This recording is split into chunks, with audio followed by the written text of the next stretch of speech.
Does that surprise you to hear that admission there from the police superintendent of that area to say, well, we checked in, and it's good that they have a good relationship with the Muslim leaders in that area. Good, that's how policing should work. But to then say, based on that intelligence, we knew that it would all be fine and calm, that is exactly the definition of two-tier policing. Well, I think that's policing that hasn't taken into account what could have possibly happened. And that should have happened, because when they have a fair number of people gathered together, some wearing masks and geared up perhaps to have a go, essentially, which is what they were expecting the people on the other side to be doing. And I think you expected that here to be as well. There should have been some presence of the police to calm these people down. You see cars racing around the island at the time with complete oblivion to everything else. And I know a number of reporters were also threatened as well. But certainly at the pub, you know, there should have been some presence at all. But if there wasn't, certainly I suppose the next day somebody should have turned up and crimed that issue, which has been hugely available on social media to see. So I think there should have been better policing for both sides. And the trouble is, Khalid, I mean, this tag of two-tier care could stick, because we've seen he's not addressed this, has he? He's just talked about the far right extremists. This is the same mantra that's trotted out by the Home Secretary too. I think he's in danger of losing the public here, because he's got to engage more broadly with the underlying causes as well of why so many people feel. We were talking earlier about inequality, alienation. That's what some people feel now in these communities, and I'm talking about the white people, Khalid. Well, that's right. What I've said, and also in another hat that I wear as chairman of the Labour Muslim Forum, what I've said is that those people that engage in this process, first of all, should expect the hard hand of the law, whichever side they're on. There should not be people countering these demonstrations, because that puts more onus on the police and divides their resources.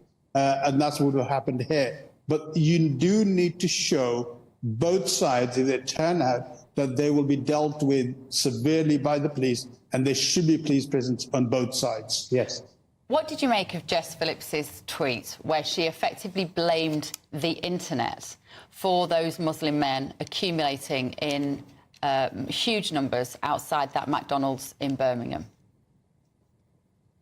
Well, look, as far as I'm concerned, of course, there's a huge amount of information, disinformation that's going on the internet, and we shouldn't stick anything by that. But we all have responsibility ourselves.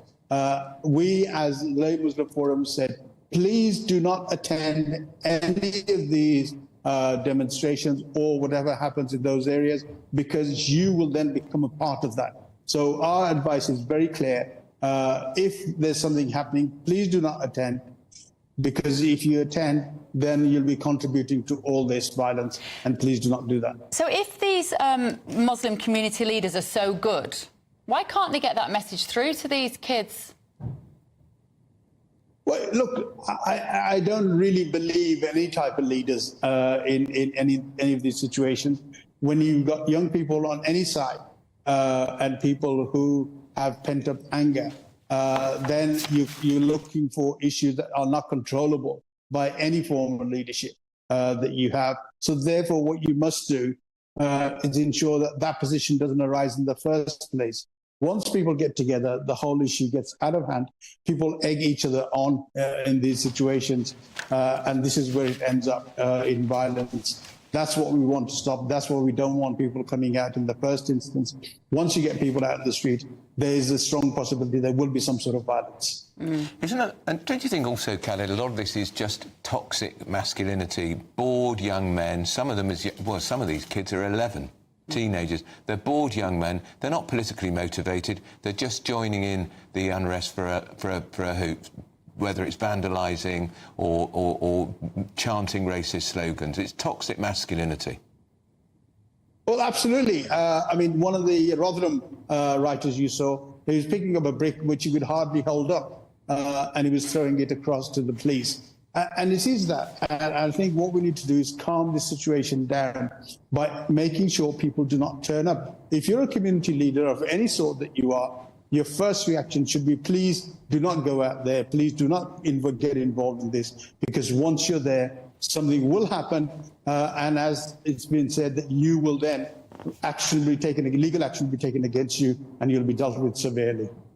We're saying Keir Starmer was looking forward to his honeymoon period, Khalid, as Prime Minister. I mean, they're not at the honeymoon. It's like sort of nightmare. The divorce papers have been signed, the place is burnt down. It's just a catastrophic first period in office, isn't it?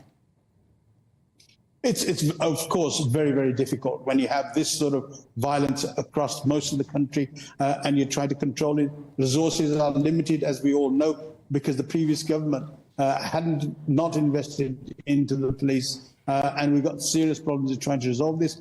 There has been a huge agenda to basically manipulate against the immigrants that have come through. There is legal migration, which is our responsibility because we allow that to happen, and then there's the people who come through illegally. So we have to address both of those. But when you put everything together, when you give permission to people to come here, and then you're still calling it mass migration, then I think there's an issue that previous politics have had to deal with, and they haven't dealt with that. OK, all right, I think we've really run out of time. I'm so sorry. Very quickly, just a yes or no answer, Khalid. Do you think legal migration is too high in this country? I think it's our fault that it's too high, because we haven't trained our own people to do the jobs that they should be doing locally.